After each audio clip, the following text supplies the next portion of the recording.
Assalamualaikum warahmatullahi ta'ala wabarakatuh. Alhamdulillahi rabbil alamin. Wabihi nasta'in ala umuri dunya waddin. Wassalatu wassalamu ala ashrafil anbiya'i wal mursalin. Wa ala alihi wa ashabihi wa tabi'in. Wa man tabi'ahum bi ihsanin ila yaumiddin. Qala rabbi syrah li sadri wa yassir li amri. Wahlul 'uqdatam min lisani yafqahu qawli. Subhanaka la ilma lana illa ma 'allamtana innaka antal alimul hakim. Wala haula wala quwwata illa billahil 'aliyyil 'azim. Wala haula wala quwwata illa billahil 'aliyyil 'azim. A'udzu bikalimatillahi tammati min syarri ma khalaq. A'udzu bikalimatillahi tammati min syarri ma khalaq. A'udzu bikalimatillahi tammati min syarri ma khalaq. Alhamdulillah, pada petang yang mulia ini, marilah sekali lagi kita sama-sama bersyukur kepada Allah Subhanahu wa taala. Kita sekali lagi bersiaran pada petang ini program mingguan Ubudiyah Mas'uliyah Itqan, Pejabat Setiausaha Kerajaan Negeri Kelantan. Alhamdulillah, sama-sama kita memanfaatkan pada petang yang mulia ini. Walaupun pada petang ini sedikit perubahan penjadualannya, ini dimakluman kepada semua penonton yang dirahmati oleh Allah Subhanahu wa taala. Program Umi secara online di Facebook hari ini sepatutnya ialah Fadil Ustaz Usman bin Makzin yang sepatutnya menyampaikan ceramah hari ini, tetapi beliau tidak dapat menghadirkan diri disebabkan oleh sebab yang tidak dapat dielakkan. Walau bagaimanapun saya diberi tanggungjawab untuk memenuhi jadual yang telah ditentukan. Alhamdulillah, pada petang ini marilah kita sama-sama merenung sempena kita di dalam menjayakan program Ubudiyah Mas'uliyah Itqan ini. Tuan-tuan dan puan-puan faham ataupun tidak, sudah pun faham tentang Ubudiyah Mas'uliyah Itqan. Ubudiyah, perhambaan kepada Allah. Mas'uliyah ialah bertanggungjawab, dan kita akan disoal segala kerja yang kita laksanakan pada hari akhirat. Itqan adalah kesungguhan melaksanakan kerja, tugas kita laksanakan dengan bersungguh-sungguh. Bukan kita membuat kerja itu sambil lewa ataupun membuat kerja itu secara main-main sahaja, tetapi kesungguhan, keikhlasan, dan kita mengharapkan mendapat pahala dan ganjaran daripada Allah Subhanahu wa taala. Tuan-tuan dan puan-puan, ingat tak pada minggu yang lalu saya telah membicarakan sedikit sebanyak berhubung dengan sifat-sifat peribadi Muslim yang sejati. Kalau tuan-tuan boleh ingat, bagi mereka yang menghadirkan, mengambil bahagian di dalam ruangan ini, mungkin dia ingatlah apakah ciri-ciri Muslim yang sejati, apakah ciri-ciri Muslim yang sebenarnya. Maka pada petang ini pula kita melihat bagaimana adab-adab dan juga akhlak sesama Muslim.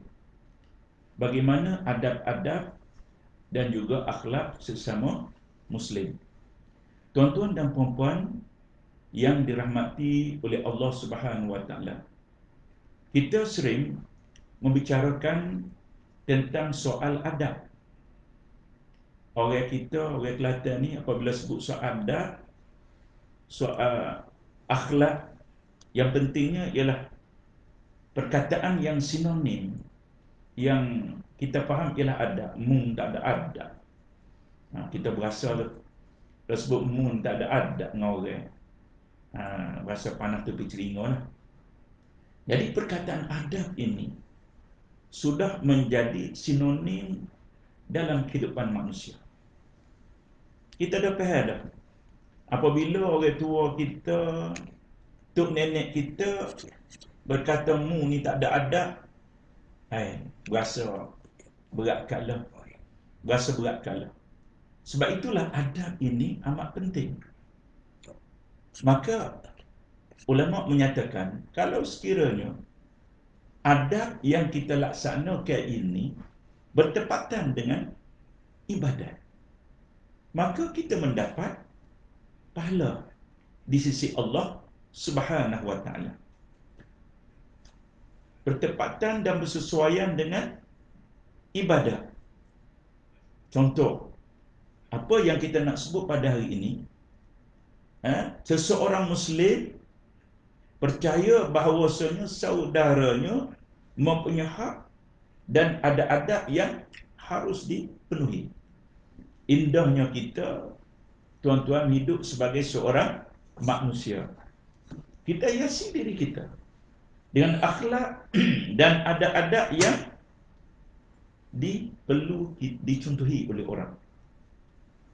Dan perkara tersebut tidak dapat tidak, naklah kita mesti mempelajari apakah adab yang mendapat restu daripada Allah.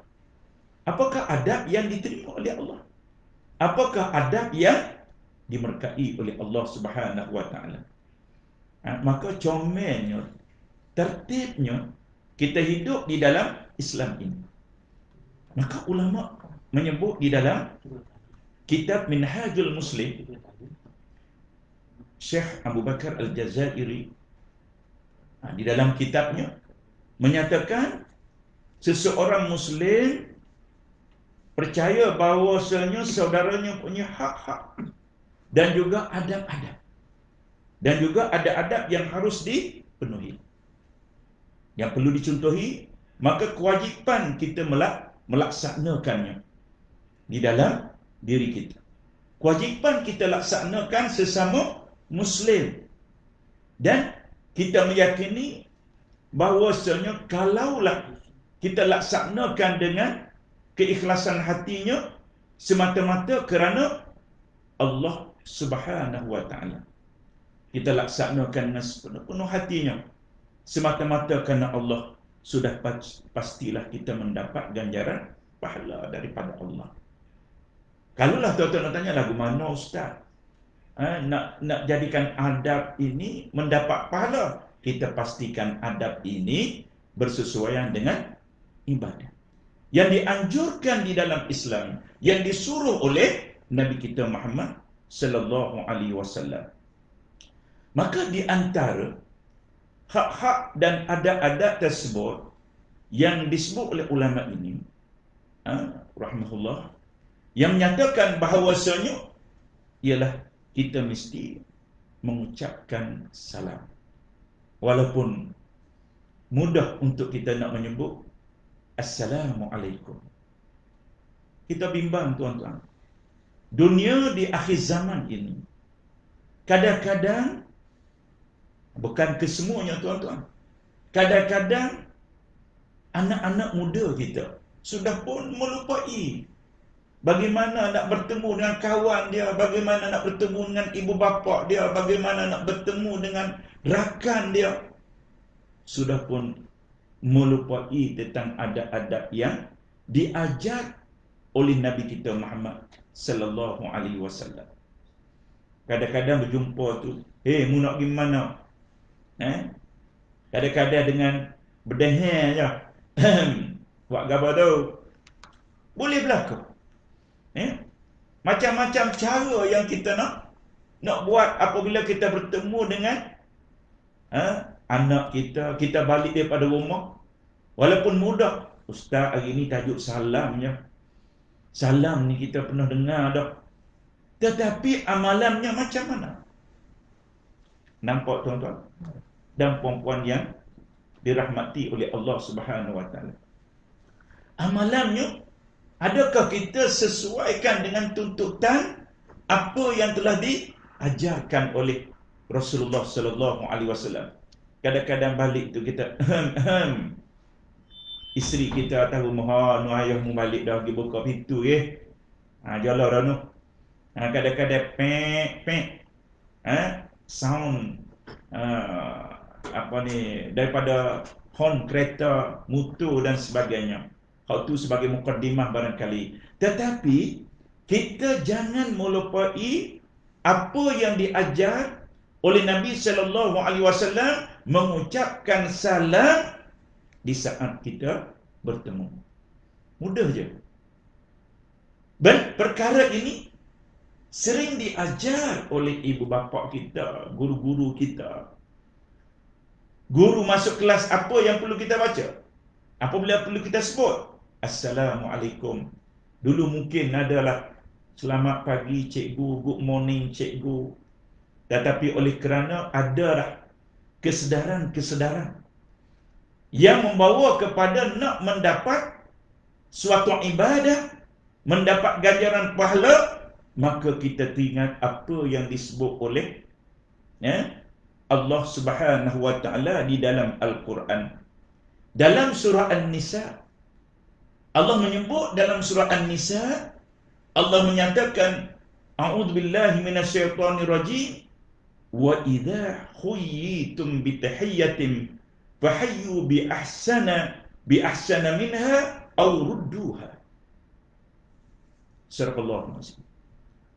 Allah menyatakan di dalam Al-Quran, dalam surah An-Nisa, boleh kita rujuk sama-sama dalam ayat yang ke-86, di mana Allah menyatakan apabila kamu dihormati dengan satu penghormatan, maka balaslah dengan penghormatan itu dengan yang lebih baik.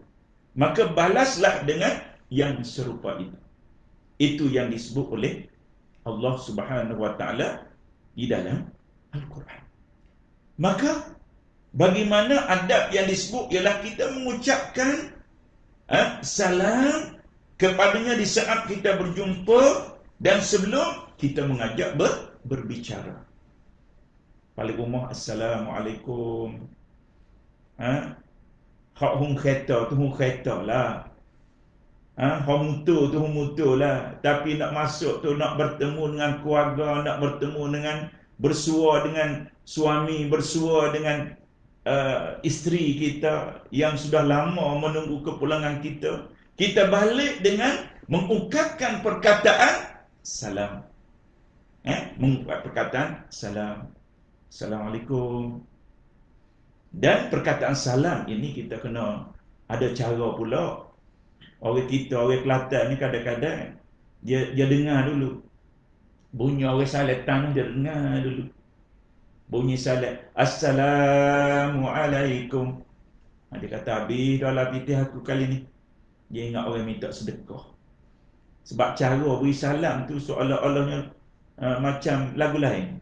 Tu kaedah orang Kelantan kita tanya. Duk mai lanjut Assalamualaikum. Tetapi kita bagi salam yang sebaik-baiknya. Bagi salamlah dengan sebaik-baiknya.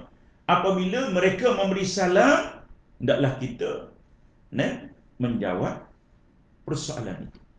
Dan hendaklah kita menjawab salam dengan sebaik-baiknya. Tuan-tuan dan puan-puan yang dirahmati oleh Allah Subhanahu Wa Taala. Jadi apabila kita menyatakan perkara yang tersebut ini, mengucapkan salam kepadanya di saat berjumpa, seperti mana yang kita sebutkan tadi. Dan Rasulullah sallallahu alaihi wasallam menyatakan, hendaklah apabila kita di dalam kenderaan,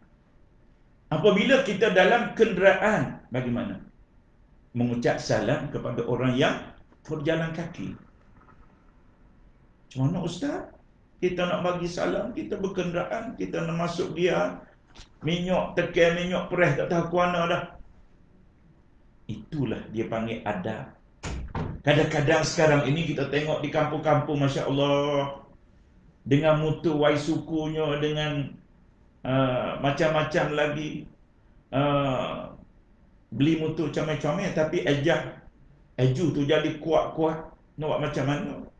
Orang zaman sekarang ni kadang-kadang masuk telinga, berasa bergegar dalam telinga, tak sempat dah lagi nak bagi salam. Betul tak tuan-tuan? Kadang-kadang masuk kampung tu ber. Kata mutu mana besar sangat ni. Kita tengok Allah kecil je, tapi suara dia derat. Padahal salam tu tak dengar. Ya.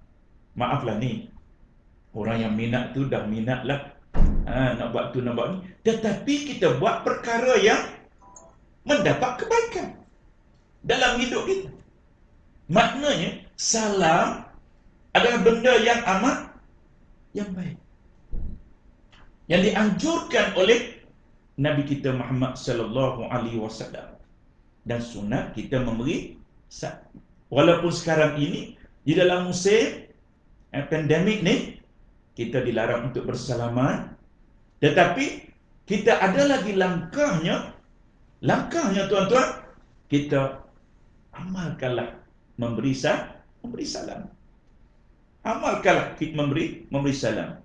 Seperti mana yang disebut oleh Nabi sallallahu alaihi wasallam, yusallimur rakib 'alal mashi, wal mashi 'alal qa'id, wal qalilu 'alal katsir, atau kama qala. Disebut bahawasanya hendaklah yang berkenderaan mengucapkan salam kepada yang berjalan kaki. Tak salah kalau yang berjalan kaki nak bagi salam kepada kenderaan, tak bagi salam. Tetapi betapa tawaduknya orang yang berkenderaan ini, memperlahankan kenderaannya, tengok orang jalan Assalamualaikum, tapi janganlah nak bagi salam, tak sampailah. Tengok orang jalan kaki pun nak bagi salam, nak jalan kaki nak bagi salam. Maknanya itulah perumpamaan, kita tengok kepada keadaan suasana untuk kita nak boleh bagi salam. Bukan maknanya berjumpa orang nak bagi salam, tak sampailah kata baru, nak pelahirkan kenderaan, nak bagi salam kepada orang. Tetapi dalam keadaan suasana yang ada yang mengizinkan kita bagi salam. Orang tanya, macam mana Ustaz nak bagi salam tu, bagi salam ni? Tak habislah, tak sampailah ke rumah nak bagi salam, di mana disebutkan tadi. Maka itulah perumpamaan. Kerana ada yang disebut di dalam hazal kita menyatakan bahawasanya malaikat merasa heran. Malaikat merasa heran seorang Muslim. Malaikat merasa heran seorang Muslim yang lalu di hadapan manusia Muslim, tapi wada je, senyap, dia tak ada apa-apa pun. Bukan makna kita nak bagi salam ini, tuan-tuan dan puan-puan, kepada orang yang kita kenal saja. Orang yang tidak kenal pun bagilah salam.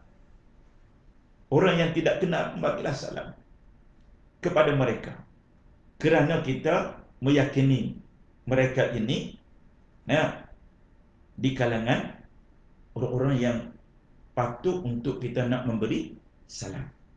Kita tahu dah kawan-kawan kita biasalah jumpa dengan kawan-kawan kita, kecuali kita tahulah dia ni macam mana, dan sebagainya.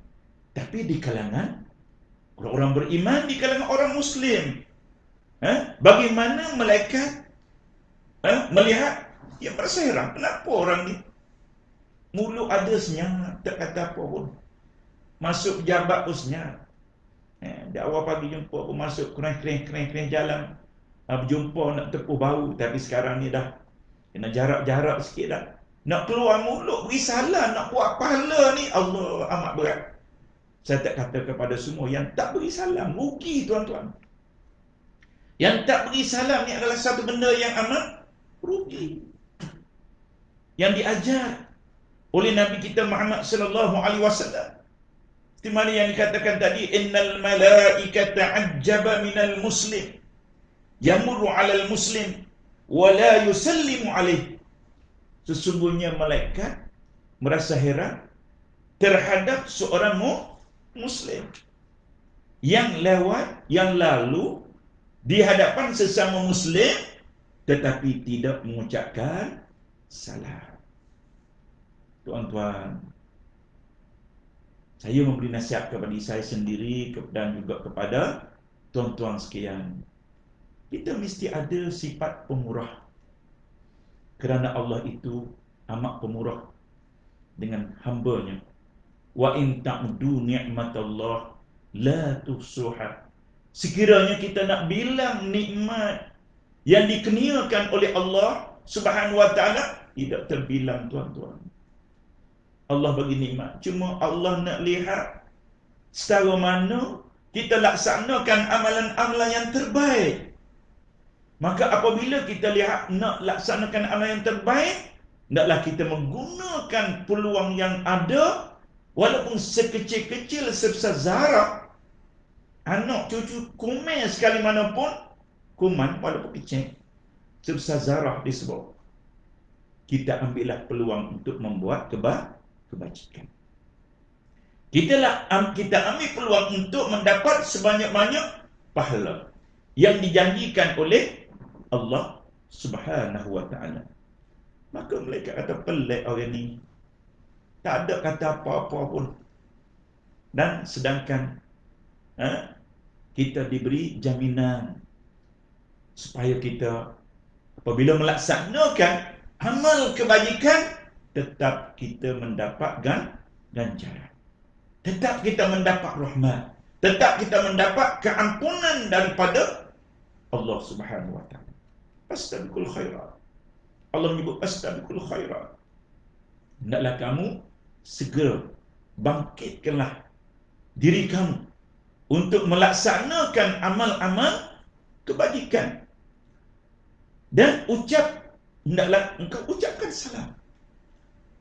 Baik kepada orang yang engkau kenal maupun engkau tidak kenal. Boleh.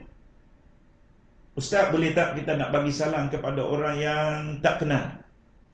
Kan nak bagi salam takut dia kata, Ustaz, gelenyah orang ni. Ini bukan istilah gelenyah atau gelenyah pula. Masya Allah. Ini ada alasannya. Bagi salam. Itulah saya sebut tadi, keikhlasan. Bagi salam. Jangan pula jumpa orang ni, kena bagi salam ni. Kalau jawab salam, tak jawab dosa. Kalau jawab gelenyah, tu buat main-main pula. Susah nak buat kebaikan. Kadang-kadang kita buat ni orang tuduh macam ni. Tapi yang penting hati. Naklah ikhlas semata-mata kerana Allah Subhanahu wa taala. Wa taqra'us salam ala man arafta. Wa man lam ta'rif. Dan engkau hendaklah beri salam baik kepada orang yang engkau kenal maupun yang engkau tidak kenal. Sekarang ni macam-macam istilah anak-anak muda kita. Menegur kawan. Kadang-kadang suka kita macam di Kelantan ni. Kadang-kadang istilah yang buruk, yang tak baik tu kadang-kadang jadi baik pula kadang-kadang. Kita pun tak tahulah nak nilai. Kadang-kadang dia terlalu akrab dengan dia. Dia tengok contoh kawan dia duduk makan. Tapi lah ni dilarang untuk makan di kedai. Siap. RM1,000 denda, tuan-tuan. Tapi kalau sebelum daripada PKP duduk ada yang dimakan. Apa yang ditegur? Tak bagi salam. Lalu dekat kawan dia makan, berkumpul pun tak bagi salam. Tak bagi salam. Hanya dia bagi kadang-kadang, Natal buat apa? Natal. Kalulah kita faham, berat perkataan Natal ni Kelantan. Natal ni, kalulah bahasa surat binatang. Natal buat apa? Tak kasar Ustaz, kalimah mesra. Biasa ada saya dengan dia Natal. Tak? Betul lah. Terpulanglah kepada anda. Nak menyatakan apa? Tetapi kita ambillah apa yang disarankan oleh Nabi kita Muhammad sallallahu alaihi wasallam kalau sekiranya kita nak mendapat jaminan pahala daripada Allah Subhanahu wa taala. Ucapkanlah salam. Apatah lagi apa yang disebut, ma min muslimaini yaltaqiyani fayatasafahani illa ghufira lahuma qabla an yatafarraqa, atau kama qala. Dia orang tanya, Ustaz, bagaimana musim dalam keadaan macam ni? Hak Nabi sebut tadi macam ni, macam mana pula? Tidakkah dua orang Muslim bertemu lalu bersaling berjabat tangan, melainkan Allah mengampunkan keduanya sebelum mereka berpisah. Betul, ini apa yang disebut kepada kita supaya kita beramal. Tetapi kita lihat dari segi darurah, dari segi darurah, pandangan ulama menyatakan dalam musim pandemik ini, bagaimana dari segi ikhtiar kita, dari segi kita mengambil langkah, maka itu walaupun kita tak mampu untuk laksanakan, tetapi kita tetap mendapat pahala daripada Allah dengan kita mengucapkan salam. Salam. Tak boleh buat macam ni, kita buat langkah yang lain. Asalkan kita jangan tinggal perkara-perkara yang difardukan ke atas diri kita. Tak ada orang kata tak boleh kena tinggal semaya, tak ada. Semua kena semaya belakang. Semua kena semaya.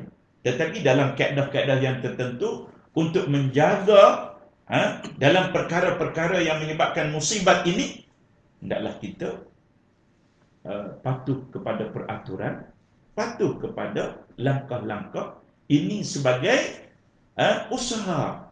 Fa iza azamta fatawakkal 'ala Allah. Tetapi dalam perkara ini kita mengambil, kita laksanakan di mana di saat waktu yang kita bolehkan, apa yang boleh kita laksanakan, kita isilah ruang-ruang yang ada ini untuk melaksanakan ganjaran pahala daripada Allah Subhanahu wa taala. Itulah yang dikatakan tadi, ma min muslimaini yaltaqiyani fayatasafahani illa ghafira lahuma qabla an yatafarraqa. Tidaklah dua orang muslim bertemu saling berjabat tangan, melainkan Allah mengampunkan keduanya sebelum mereka berpisah. Ini dalam suasana yang aman, dalam suasana yang dibolehkan. Kita buatlah. Tetapi lafaz Assalamualaikum boleh kita laksanakan. Tuan-tuan dan puan-puan yang dirahmati oleh Allah Subhanahu wa taala, apabila kita menyebut soal ada adab dan hak-hak sesama muslim ini, apa yang disusun oleh ulama dalam kitab Minhajul Muslim ini, maknanya yang pertama ialah apa yang disebut hak-hak dan adab-adabnya ialah memberi salam. Tapi ada orang yang tanyalah masalah salam ini, sukalah menyebut, kalaulah kita ambil dalam irsyad, dia menyatakan ada orang tanya soalan, Assalamualaikum Ustaz. Apa dia? Waalaikumsalam. Saya ada satu soalan ketika sedang saya makan di dalam dengan kawan saya, nasi dalam mulut penuh. Contoh tuan-tuan, ketika itu makan masih ada dalam mulut, kawan kita pun bagi Assalamualaikum. Kita nak jawab tak? Nasi banyak penuh dalam mulut ni. Nak jawab pun tak boleh. Tapi ada orang tanya soalan macam mana Ustaz, sedang makan, biabok dalam mulut, nak mahu, ada bagi salam, Assalamualaikum, nak jawab pun tak boleh. Maka Waalaikumsalam, Alhamdulillah, segala puji syukur yang dipanjatkan kepada Allah Subhanahu wa taala, selawat dan salam kami ucapkan di atas junjungan besar Nabi Muhammad sallallahu alaihi wasallam dan para isteri dan keluarga baginda, para sahabat, dan seterusnya golongan yang mengikuti jejak langkah baginda sallallahu alaihi wasallam sehingga kepada hari kiamat. Maka disebut ucap salam ini merupakan ucapan sejahtera dan selamat bertujuan memberi penghormatan sesama saudara Muslim. Ini sebagai ulang kaji. Ya. Ada yang lebih arif tu, alhamdulillah. Kalaulah ada kekurangan, sila dapatlah kita sama-sama memperbetulkannya. Maka ini ucapan salam adalah merupakan ucapan sejahtera dan selamat, bertujuan untuk memberi penghormatan sesama saudara Muslim.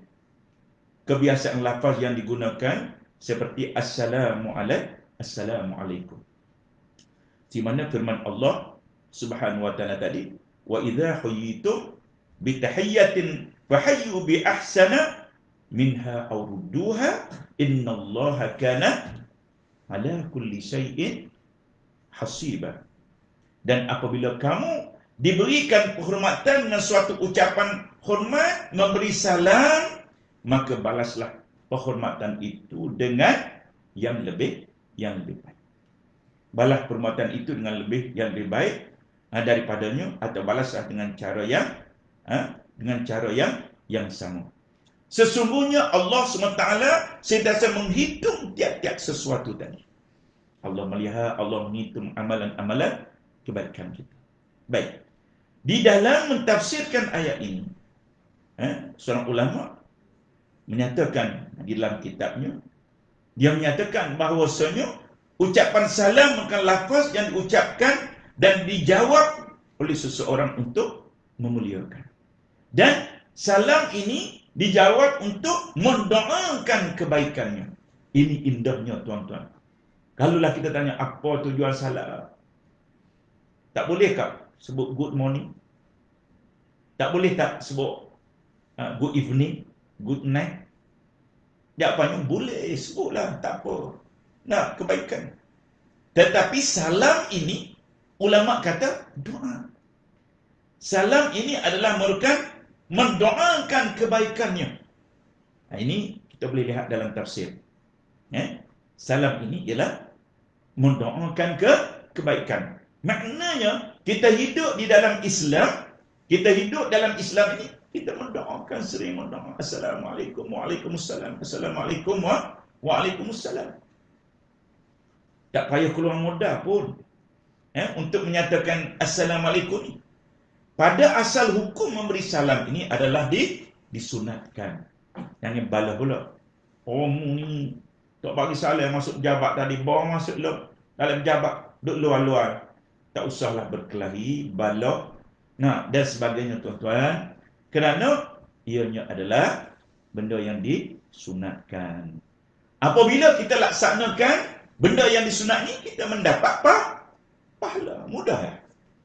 Buat benda-benda yang dikategorikan dalam perkara yang sunat, kita mendapat pahala daripada Allah Subhanahu wa taala. Maka ini merupakan pandangan daripada mazhab Maliki, mazhab Syafi'i dan Hambali. Dan menjawab salam itu adalah diwajibkan.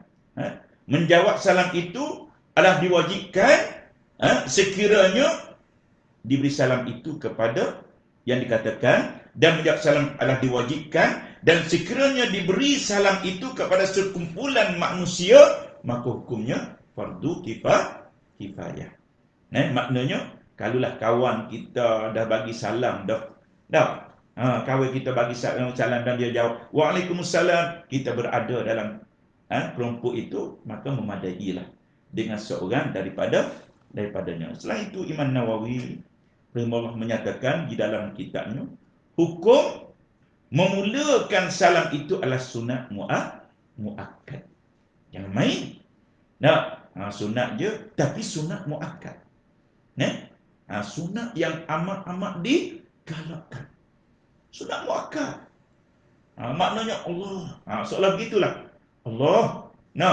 Besarnya pahalanya daripada Allah Subhanahu wa taala. Adapun hukum menjawab salam adalah fardu dan wajib secara ijma'. Maka sekiranya seseorang memberi salam kepada seseorang yang lain, maka Yang kedua itu wajib menjawabnya sebagai fardu ain. Manakala sekiranya diberi salam kepada sekelompok manusia, maka menjawab itu adalah fardu kifayah. Apa makna? Memadai dengan seseorang yang menjawabnya. Nah, ini yang disebut. Sebab itulah ada juga soalan yang nyatakan kadang-kadang orang tu memberi salam ketika dalam keadaan kesibukan, seperti perkara sedang membaca Quran, sedang berzikir, sedang makan. Nah, yang dikatakan dan ada yang beri salam ketika dalam tandas, maka para fuqaha membahagikan kepada beberapa perkara. Maknanya kalau sekiranya seorang itu sedang membaca Al-Quran dan terdapat seorang memberi salam sebagai contoh, maka cukuplah sekadar menjawab salam dengan isyarat tangannya. Duk baca Quran dan sebagainya. Dan dibolehkan menjawab lafaz salam, kemudian menyambung. Boleh berlaku. Isyarat dengan tangannya untuk memberi salamnya ataupun berhenti sekejap. Zalikal kitabu la raiba fihi hudan lil muttaqin. Assalamualaikum. Waalaikumsalam.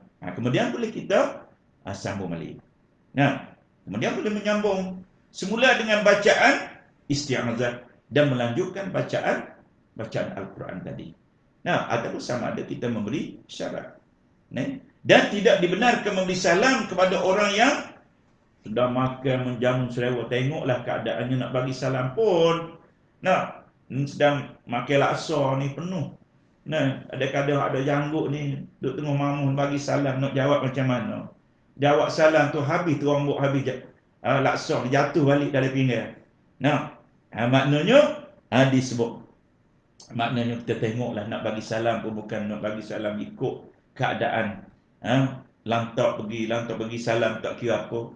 Tidak dibenarkan memberi salam juga kepada seorang yang tengah menjamu selera dan di dalam mulutnya masih terdapat makanan, dan sekiranya terdapat seorang memberi salam, maka tidak wajib menjawabnya ketika itu. Namun sekiranya tidak terdapat halangan untuk menjawab, seperti mana tidak terdapat makanan dalam mulut, ada habis dah telan, tak ada masalah, maka wajiblah menjawabnya. Ketika kita hidang makanan, kita tak makan lagi pun. Semua orang lain tu dah makan dah. Orang bagi salam, dah ketika mana makan yang tak ada dalam mulut tu, dia bagi salam. Dan memberi salam kepada seorang yang sedang menunaikan hajat dalam tandas. Kadang-kadang bagi salam pula. Allahu Akbar, rajinnya dia nak bagi salam. Ketika orang duduk dalam tandas, bagi salam juga. Orang kata juru ni, tapi juru tak benar tepat. Kita ucaplah terima kasih lah tu. Jangan kita marah pula, mu ni jahil. Yang ni kadang-kadang orang kita ni tuan-tuan silap juga.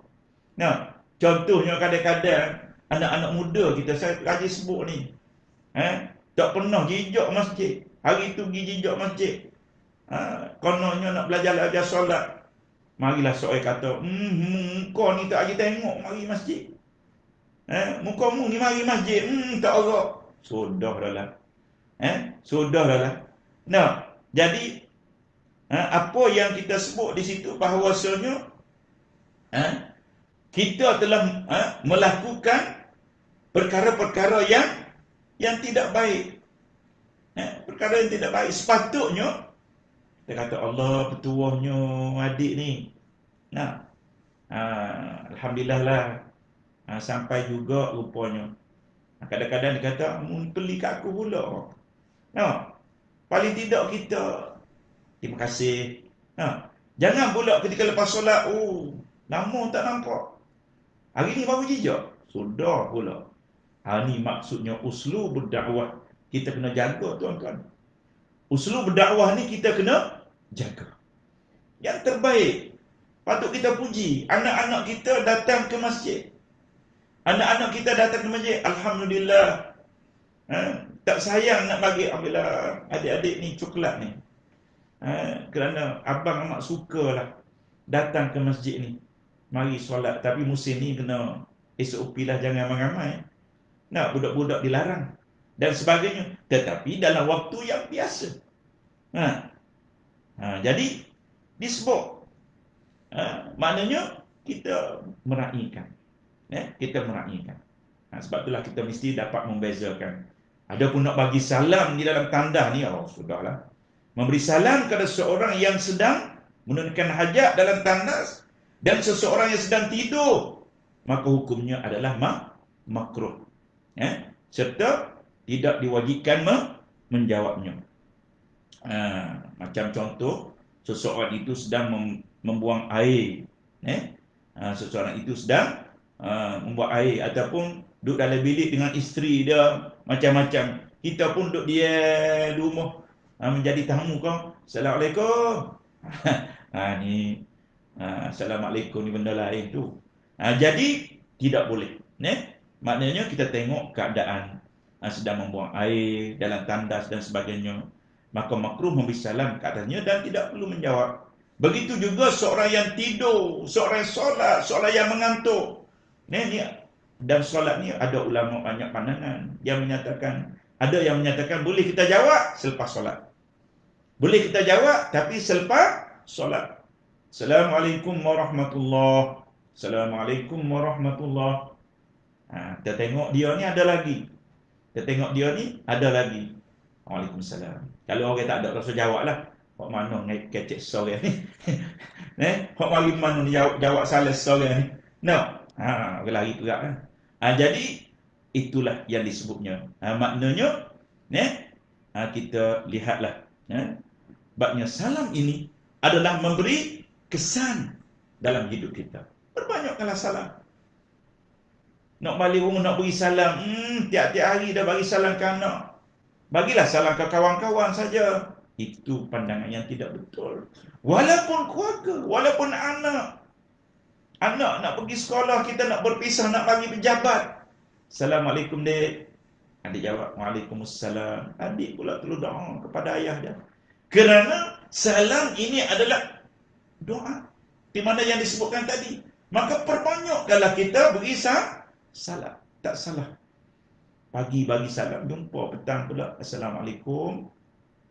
Kita bagi salam adalah tidak salah. Jadi berbalik kepada persoalan tadi, dan dalil yang diberikan maka dapat disebutkan berhubung dengan adab-adab di dalam Islam ini. Yang pertama, salam tadi sedang membicarakan tentang soal salam ni, sekiranya seorang itu sedang menjamu selera dan terdapat makanan yang sedang mengunyah makan dalam mulutnya, maka makruh memberi salam kepadanya. Dan tidak perlu tidak perlu untuk kita nak jawab salam itu pun dalam keadaan yang nasi pun tersembur-sembur dan sebagainya. Oleh itu dalam hal ini haruslah memberi salam memerhati situasi. Kita pun faham-fahamlah. Nah, dalam memerhati situasi, seseorang hendak diberikan salam ke atasnya supaya tidak mengganggu. Maka ini yang disebut. Semoga Allah Subhanahu wa taala memberi kefahaman yang sahih terhadap agama yang kita lalui ini, hidayah, taufik daripada Allah, dan daripada sehari ke sehari kita beramal dengan apa yang dinyatakan oleh Nabi kita Muhammad sallallahu alaihi wasallam. Itu yang disebut kepada kita. Yang kedua, apabila kita membicarakan soal adab-adab dan akhlak, perkara yang kedua ini jarang-jarang juga, kadang-kadang juga tuan-tuan, kita melaksanakan. Apa dia? Iaitu yang disebut, yang dikatakan mentasmid. Apa makna mentasmid? Maknanya tasmidnya bila kawan kita bersin. Tahu tak? Bersin. Kadang-kadang kita rasa benda ni biasa je. Pahala tuan-tuan. Pahala bukan kita nak bandingkan dengan air mineral ni satu botol. Bukan. Raka'atani yarkuma 'abdun fi jawfil laili khairu minad dunya wa ma fiha. Hanya 2 rakaat saja tuan-tuan. Kalau tuan-tuan bangunlah sebelum daripada waktu subuh, yang kita sering sebut. Sebelum daripada ini pun kita sering ulang-ulang. Tapi tak berat tuan-tuan, subuh pun kunang lebih sukar nak bangun. Walaupun sunat 2 rakaat. Kita berasa, letih lah, sudahlah. Kain selimut lagi baiklah. Tapi ganjaran daripada Allah, rakaatani yarka'u ma'abdun fi jawfil laili khairu minad dunya wa ma fiha. Masya Allah. Masya Allah. Ganjaran yang lebih besar. Khairu minad dunya. Lebih baik daripada dunia dan seisi. Allahu Akbar. Masya Allah. Kita diimpikan kereta, idaman kita, pakaian idaman kita, minuman idaman kita. Hak tu juz'un saja. Satu juzuk saja. Tetapi Allah tawarkan khairum minad dunya wa ma fiha. Yang ni kita sama-sama nasihat kepada kita sendiri dan juga kepada semua. Semoga kita beramal dengan amalan-amalan yang dijanjikan oleh Allah Subhanahu wa taala kepada kita.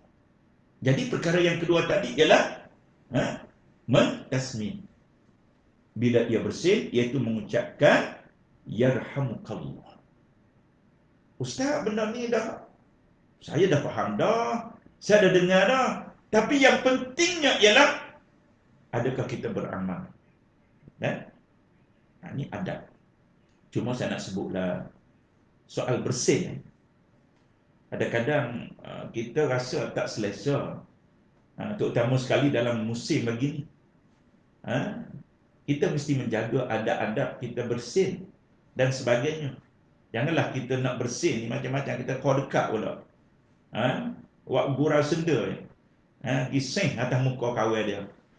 Bukan nak jawab yarhamkallah, tapi naik tu kayu atas kepala. Ada. Kadang-kadang dalam kereta kita minta lah orang yang memandu kereta dan sebagainya, apabila bersin, bukalah pintu. Jangan tak buka pintu. Kita sebagai penumpang ni susah, Masya Allah, bersin pun tak buka pintu, Masya Allah. Nak bagi yarhamkallah tu puasa, Masya Allah, beratnya. Bukalah pintu sikit. Sebab bersin ni keluar segala kuturan-kuturan. Tak buka cermin pun. Jangan buka pintu, buka cermin. Sorry. Buka pintu jatuh habis. Maknanya, bukalah cermin sikit. Udara dapat masuk ni. Bersin, sin. Dah letak pun, Masya Allah. Hampir-hampir nak mati pula, tuan-tuan. Maka, orang yang bersin pun kena jaga juga ada. Dan apabila orang mendengar bersin tadi, disebut yarhamukallah. Boleh tak sebut? Yang perempuan, yarhamukillah. Yang lelaki, yarhamukallah. Bila ia memuji Allah. Orang yang bersin ini, dia mengeluarkan segala kotoran yang ada. Alhamdulillah, Allah bagi bersin ini nikmat, tuan-tuan. Jangan marah dia pula. Tapi untung juga, tuan-tuan, dalam musim COVID ini, kita diminta untuk melaksanakan SOP. Kadang-kadang, tuan-tuan, ada hikmat. Saya pergi satu tempat masjid tu, bersin dekat 20 kali. Masya Allah. Dekat 20 kali bersin. Kita nak baca Fatihah pun tak kosong. Allah. Bersin pula sin. Tapi oleh kerana solat sekarang ini dijarakkan 1 meter. Dijarakkan 1 meter. Dan kita datang ke rumah Allah ni, kita datang dengan masnya, dengan penutup muka dan sebagainya. Alhamdulillah. Kadang-kadang hati kita, muncullah kita pakai penutup muka. Kalau tidak, tak selamat aku ni. Nak ke 12 kali, kita tak nak marah kepada dia. Mungkin ada penyakit resdung dan sebagainya. Tapi ada hikmahnya kadang-kadang. Allah, muncul aku pakai macam ni. Kadang-kadang marah pula, sukalah, rimaslah. Tapi ada hikmahnya. Cuba tengok kita naik motor dan sebagainya. Kalau kita naik motor balik rumah, debu masuk. Tapi apabila kita pakai ni, rasa tenang. Alhamdulillah. Alhamdulillah, debu-debu lain pun tak masuk. Kabur pun tak masuk dalam mulut.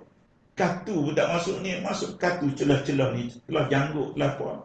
Ada hikmah di sebalik itu. Maaf, tuan-tuan. Betul-betul ni kita santai sikit lah.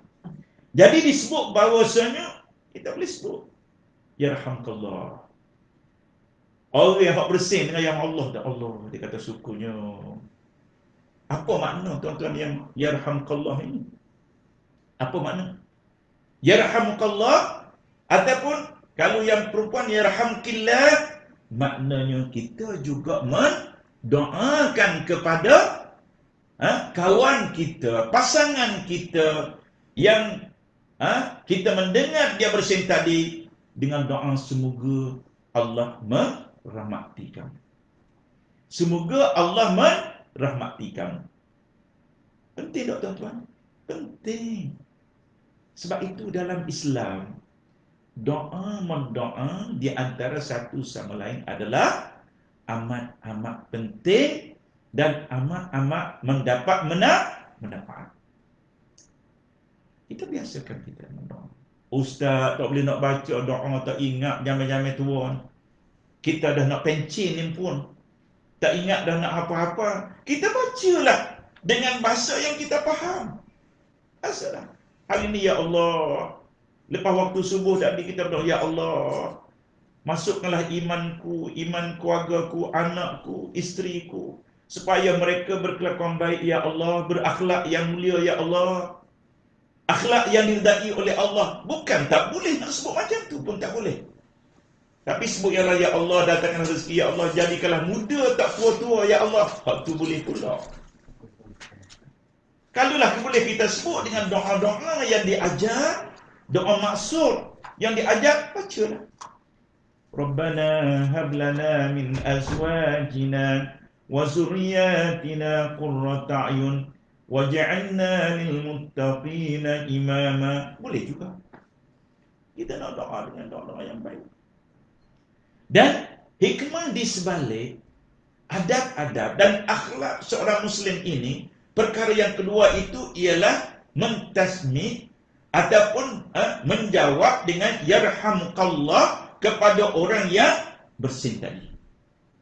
Semoga Allah merahmatimu. Dan bila ia memuji Allah, mengucapkan alhamdulillah tadi. Tapi orang yang bersin tadi ucaplah alhamdulillah. Sen bersin. Orang tanya pula, Ustaz, 10 kali bersin 10 kali ke? Kena ucap alhamdulillah. Kalau nak ucap alhamdulillah, sen alhamdulillah, cukuplah dengan kadar satu kali kita mengucapkan alhamdulillah. Bermakna merangkumi hak yang tak bersin tu, hak penyakit lah. Penyakit ni penyakit yang luar biasa ni. Maka kita tak boleh nak kira dah yang macam tu. Tetapi ucapkanlah alhamdulillah. Lalu yang bersin menjawab dengan ucapan tadi. Dia disebut. Semoga Allah mengampuni aku. Yaghfirullah li walakum.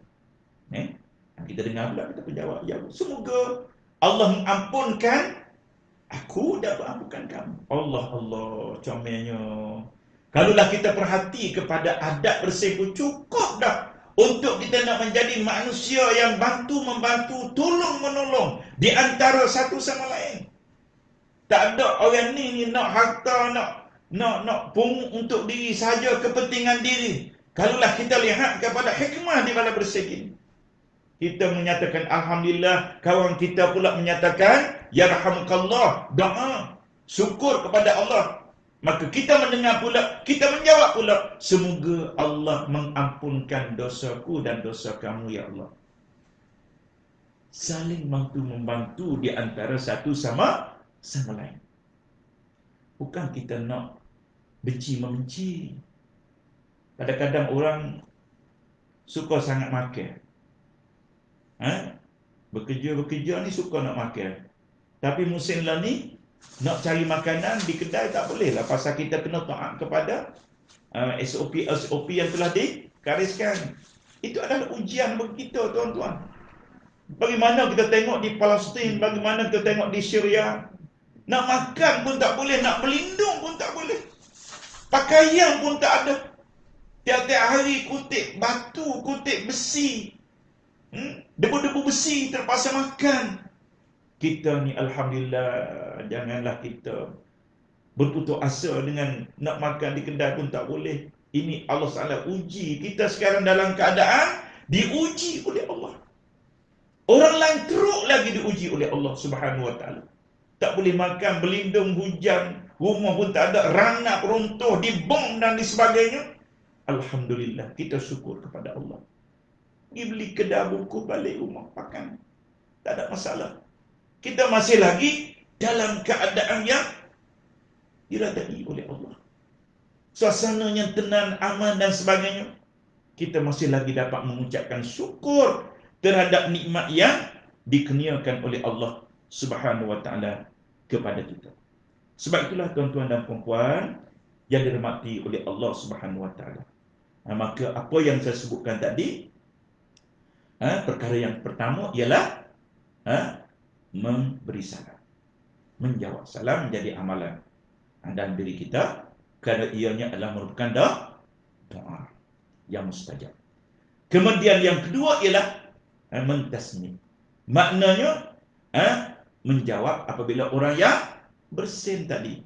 Maka masing-masing mengucapkan alhamdulillah, yang disebut bahawasanya yarhamukallah, dan menjawab lagi apabila kita mendengar dengan jawapannya yaghfirullah li walakum. Maknanya sama-sama. Kau telah doa kepada aku, semoga mendapat rahmat. Aku juga doa kepada kamu, semoga Allah mengampunkan dosaku dan juga kepada kamu semua. Cantik tak tuan-tuan? Kita berada dalam suasana yang baik, tolong-menolong, membantu-membantu dan sebagainya, supaya Allah Subhanahu Wa Taala memberi rahmat kepada kita. Akhirnya saya nak sebut di sini, saya nak ambil kata-kata daripada Nabi kita Muhammad sallallahu alaihi wasallam yang menyatakan idza atasa ahadukum falyaqul alhamdulillah falyaqul lahu akhuhu yarhamukallah fa idza qala lahu yarhamukallah faqul lahu yahdikumullah wa yuslihu balakum. Itu yang disebut oleh seorang di antara kalian bersin adalah yang mengucapkan segala puji bagi Allah. Segala puji bagi Allah, dan adalah saudaranya mengucapkan semoga Allah merahmati kepadanya jika diucapkan kepadanya yarhamukallah, adalah yang mengucapkan semoga Allah menunjukkan dan memperbaikikan keadaan kita. Betul tak tuan-tuan? Kita berhajat kepada pertolongan daripada Allah Subhanahu Wa Taala dalam segala-galanya. Jangan kita syok sendiri. Jangan kita syok sendiri. Oh, aku buat terbaik dah, tapi masih lagi kita memperbaiki diri kita. Masih lagi kita nak hari ini yang terbaik daripada hari semalam. Dari segi amal kita, ibadat kita, lakukan yang terbaik dan berhati-hati di atas ujian. Sekarang di akhir zaman ini banyak ujian-ujian daripada Allah. Kerana dunia ini umpama lautan yang begitu luas. Kita adalah kapal yang berlayar di lautan, telah ramai yang karam di dalamnya. Andainya muatan kita adalah iman dan layar kita adalah takwa, nascaya kita akan selamat daripada tersesat di lautan hidup. Maka kita nak selamat, agama. Hiduplah dengan agama. Wala tamutunna illa wa antum muslimun. Hidup dan mati kita dengan agama Allah. Agama tidak pernah mengecewakan manusia, tetapi manusia selalu mengecewakan agama. Itulah kata-kata yang boleh saya sebutkan pada petang ini. Aqul qouli hadza wa astaghfirullahal azim li wa lakum. Wassalamu alaikum warahmatullahi taala wabarakatuh. Wallahu a'lam.